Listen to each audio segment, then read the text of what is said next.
Why the Tinder app is not working properly? Today we will discuss the complete details. Don't skip the video, watch the full video.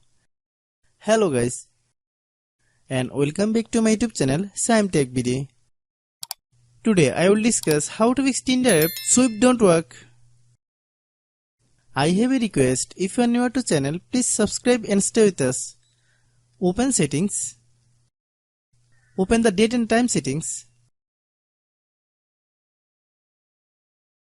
Tap set time automatically to reset time to whatever location you are currently at. Click back. Click about device.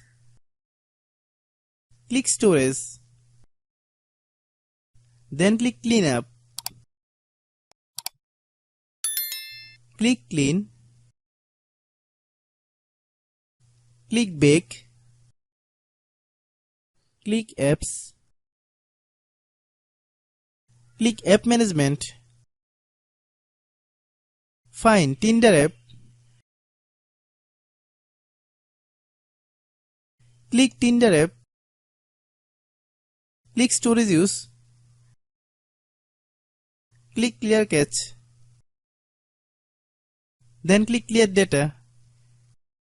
If you clear data, you will need to relog on to your account. Then click delete. Then open Google Play Store.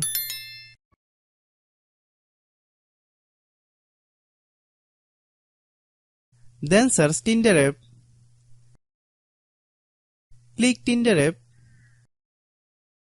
If you get any update, please update. Hope your issue is resolved. If anyone still has problem, it might be a server problem. Please try again after a while. Hope you understand. I have a request. If you are new to channel, please subscribe and stay with us. By watching my tutorial for more tech videos, you can subscribe.